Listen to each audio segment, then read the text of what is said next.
हर दिन ये लड़की चुपचाप अपने दादाजी को मार्शल आर्ट्स की प्रैक्टिस करते हुए देखती थी और फिर छुप छुप के खुद भी सीखती थी। कुछ ही दिनों में उसने सब कुछ सीख लिया था, लेकिन उसे किसी को बताने की हिम्मत नहीं थी क्योंकि उनके खानदान में औरतों को मार्शल आर्ट्स सीखना सख्त मना था। अगर किसी को पता चलता तो उसे क्लान से बाहर निकाल दिया जाता। एक दिन जब उसने देखा कि उसके भाई कितनी बुरी तरह प्रैक्टिस कर रहे हैं तो वो खुद को रोक नहीं पाई और उन्हें थोड़े बहुत टिप्स दे दिए। ये बात उसके दादाजी ने देख ली। उन्होंने उसे तुरंत बुलाया और टेस्ट किया कि क्या उसे वाकई में फाइटिंग आती है। लड़की ने चालाकी से उन्हें धोखा दिया और वहां से निकल गई, लेकिन दादाजी ने किसी को भेजा कि उसे अचानक अटैक करे। जैसे ही हमला हुआ उसने नेचुरली डॉज कर लिया। फाइट के दौरान उसने जानबूझकर हारने का नाटक किया क्योंकि उसे क्लान की सजा से डर था, लेकिन फिर भी उसके दादाजी ने उसे सजा देने का फैसला किया। उसके पापा ने माफी मांगी, लेकिन दादाजी ने साफ मना कर दिया और कहा कि अब सबको क्लान से निकाला जाएगा। यहाँ तक कि उसका चाचा भी बोला कि ये गलत है। जब सब लोग लड़की का सपोर्ट करने लगे तो दादाजी गुस्से से बोले कि उसे झुककर अपनी गलती माननी होगी। लड़की ने मना कर दिया और अपने बंधन तोड़ दिए। अंदर ही अंदर वो बहुत तकलीफ में थी। असल में सालों पहले उसकी मम्मी, जो फाइटिंग नहीं जानती थी, उसे बचाते हुए मारी गई थी। उसी दिन से लड़की ने ठान लिया था कि वो कभी कमजोर नहीं बनेगी, न रोएगी न भागेगी। अगर उसकी माँ को मार्शल आर्ट्स आती तो शायद वो जिंदा होती, लेकिन दादाजी फिर भी अड़े रहे कि औरतों को फाइटिंग नहीं आनी चाहिए और लड़की को सजा मिलनी ही चाहिए। उसके पापा ने फिर से दखल दिया, लेकिन उन्हें जोर से धक्का दे दिया गया। इस जुल्म के सामने लड़की ने कहा, अब मुझे कोई डरा नहीं सकता। फिर उसी पल उसने अपने दोनों भाइयों को हरा दिया। तभी एक दुश्मन क्लान के गेट पर पहुंचा और अपने दादा की मौत का बदला मांगने लगा। उसके एक भाई ने दुश्मन को चैलेंज करने की कोशिश की,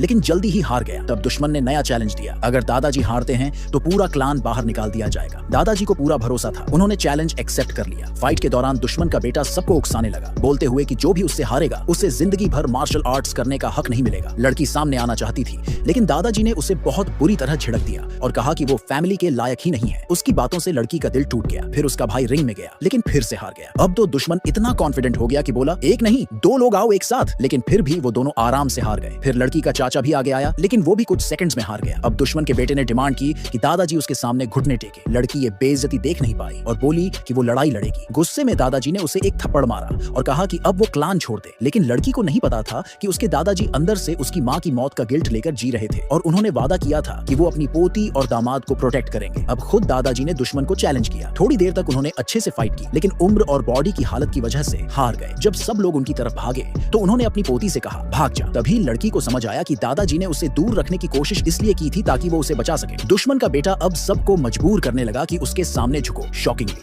सबने झुकना शुरू कर दिया, लेकिन दादाजी ने मना कर दिया और झुकने से इनकार कर दिया। नतीजा ये हुआ कि उन्हें बुरी तरह से चोट लगी। लड़की दौड़कर उन्हें बचाने गई, लेकिन उन्होंने उसे रोक दिया। लड़की को याद आया कि बचपन में कैसे दादाजी उसे प्यार करते थे, उसका ख्याल रखते थे, और जब दुश्मन दादाजी को मारने जा रहा था उसी वक्त लड़की फुल स्पीड में आई और उसका पंच ब्लॉक कर दिया।